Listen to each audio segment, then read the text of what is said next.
मुस्लिम समाज से एक एक मुस्लिम समाज के व्यक्ति को पकड़ के उससे बात करता हूं कि यह आंदोलन मुस्लिम समाज, शेड्यूल कास्ट समाज और बुद्धिस्ट समाज को साथ रह के लड़ना चाहिए। हम भी देखते हैं कि नीतीश कुमार जी या कोई भी सरकार हो, अगर उन्हें 35% वोट चाहिए तो हमारी डिमांड नंबर 1 बाबा साहब का संविधान है, तो हार होने का तो सवाल ही नहीं है।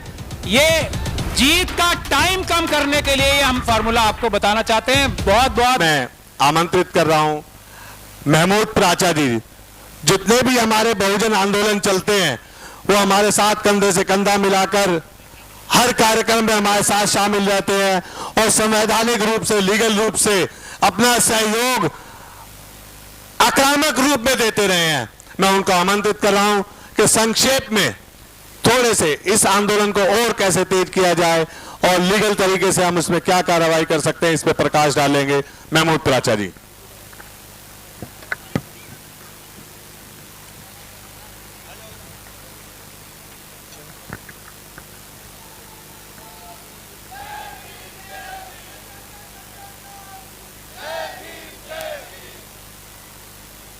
बहुत शुक्रिया सभी साथियों को। जय भीम, नमो बुद्धाय, जय भारत, जय संविधान। बहुत ही कम समय में मुझे अपनी बात रखने का अवसर मिला है। बहुत ही कम समय में अपनी बात रखूंगा, लेकिन महत्वपूर्ण बात मैं कहना चाहता हूं। मैं सभी साथियों से गुजारिश करूंगा मेरी बात को कृपया ध्यान से सुने।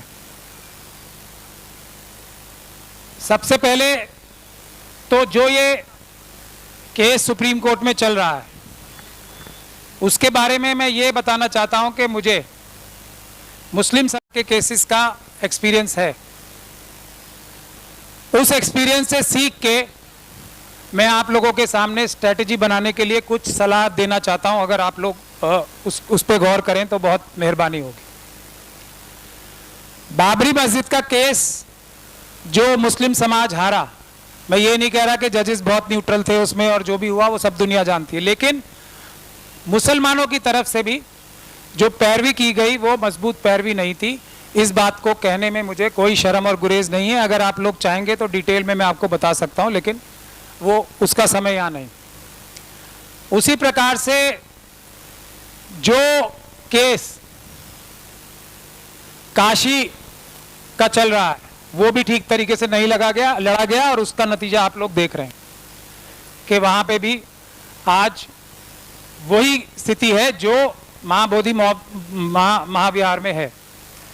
मथुरा का केस जिसमें 17 पार्टी लगाई गई हैं आरएसएस और बीजेपी के द्वारा, बाबरी मस्जिद में भी 2 या 3 थी और काशी में भी 2 या 3 पार्टीज हैं।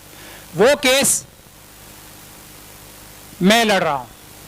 उसमें आप सब लोग देख सकते हैं कि हमने अभी तक रोक लगा रखी है। 17 पार्टीज हैं, लेकिन अभी तक एक भी स्टेप, जजेस भी वही है, सिस्टम भी वही है, प्रशासन भी वही है, लेकिन एक भी स्टेप मथुरा मस्जिद की तरफ कोई उठा नहीं पाए। वो एक पहला निवेदन मेरा ये था।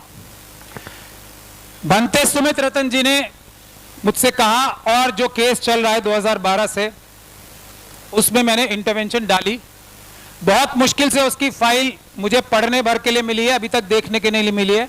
ये मैं आप लोगों के सामने बता रहा हूं, लेकिन जो मैंने देखा है, डिटेल्स मैं आपको पब्लिकली नहीं बता सकता, लेकिन स्थिति ऐसी है कि उस पिटीशन में इंप्रूवमेंट की बहुत जरूरत है। अगर मैं स्ट्रेटेजी यहां बता दूंगा, वो कमी यहां बता दूंगा, तो उससे हमारा नुकसान ही हो सकता है। इसलिए मैं पब्लिकली उसको अनाउंस नहीं करना चाहता, लेकिन उसके लिए मैं गुजारिश ये करना चाहता हूं, और ये हमने बाबरी मस्जिद के केस से भी सीखा है कि सारे समाज को, जैसे अभी बनते सुमित रतन साहब ने भी कहा, एक सेंट्रल कमेटी बननी चाहिए। उसमें बैठ के लीगल स्ट्रेटेजी पहले तय करनी पड़ेगी कि हमारे 1, 2, 3, 4 स्टेप्स ये होंगे, तब हम विक्ट्री की तरफ जाएंगे। ये सबसे महत्वपूर्ण बात है। उस स्ट्रेटेजी को बनाने के लिए मैं गुजारिश करूंगा कि जल्दी से जल्द, क्योंकि 29 जुलाई का जो टाइम हुआ है, ये भी काफी मैंने ही बहस करके ये 29 जुलाई की छोटी डेट ली है, क्योंकि सरकार, केंद्रीय सरकार ये स्टैंड लेना चाहती थी वहां पे, और लिया भी उन्होंने स्टैंड कि हम इसमें जवाब फाइल नहीं कर रहे हैं, हमें टाइम दीजिए, लंबा टाइम दीजिए जवाब फाइल करने का।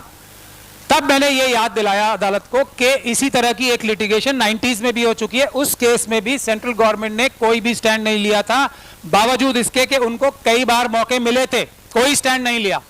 तो आज ये बहानेबाजी करके इस केस को डिले करना चाहते हैं, ये स्टैंड नहीं लेना चाहते।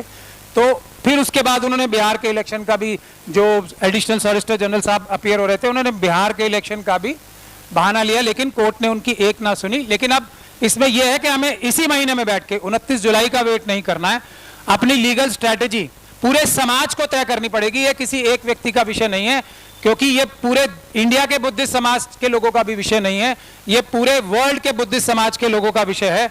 तो इसमें कोई सेंट्रल कमेटी बननी चाहिए जो एक स्टैंड ले। पहली चीज तो हम कोर्ट में क्या स्टैंड लें, वो हमारा यूनिफाइड होना चाहिए और वो जीतने की स्ट्रैटेजी वाला होना चाहिए।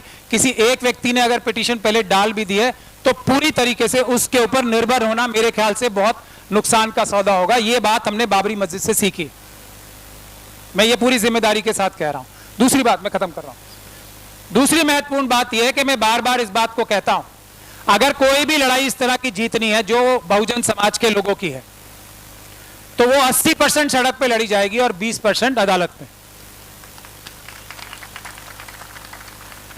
ये जो बीटी एक्ट है, बोध गया टेम्पल एक्ट जो है मैनेजमेंट कमेटी के लिए, इसका एक बहुत अच्छा सॉल्यूशन है जो आउट ऑफ कोर्ट भी है। वो सजेशन देके बस मैं अपनी बात खत्म करूं। बिहार में अभी इलेक्शन है, बुद्धिस्ट समाज की जो असली जनसंख्या है वो कभी गिनती उसकी नहीं की जाती है, अभी तक रिफ्लेक्ट नहीं होती है। वहां पे 1% के करीब बिहार में बुद्धिस्ट समाज की जनसंख्या बताई जाती है, लेकिन शेड्यूल कास्ट समाज की 2011 के सेंसस से 17% और मुस्लिम समाज की भी 17% है। 2011 के सेंसस से अभी थोड़ी बहुत बढ़ गई होगी, मैं चलिए 2011 के ही सेंसस से बताता हूं। मेरा गुजारिश ये है, और इसके लिए अगर आप चाहें तो मैं अपने आप को वॉलंटियर करता हूं, मैं बिहार में मुस्लिम समाज से एक एक मुस्लिम समाज के व्यक्ति को पकड़ के उससे बात करता हूं कि यह आंदोलन मुस्लिम समाज, शेड्यूल कास्ट समाज और बुद्धिस्ट समाज को साथ रह के लड़ना चाहिए। हम भी देखते हैं कि नीतीश कुमार जी या कोई भी सरकार हो, अगर उन्हें 35% वोट चाहिए तो हमारी डिमांड नंबर 1 महाबोधि महाविहार होगी। अगर आप लोग उचित समझे तो इस जो एक तरीका मैंने यह फॉर्मूला सुझाया है उस पर भी ध्यान दें। मैं इस काम को मुस्लिम समाज को तैयार करने के लिए अपनी सर्विसेज पेश करना चाहता हूं। मुझे बस यही कहना था, बाकी आप सब लोग हैं, बाबा साहब का संविधान है, तो हार होने का तो सवाल ही नहीं है। ये जीत का टाइम कम करने के लिए हम फॉर्मूला आपको बताना चाहते हैं। बहुत बहुत धन्यवाद। जय भीम, जय भारत, जय संविधान, नमो बुद्धाय, अस्सलाम वालेकुम।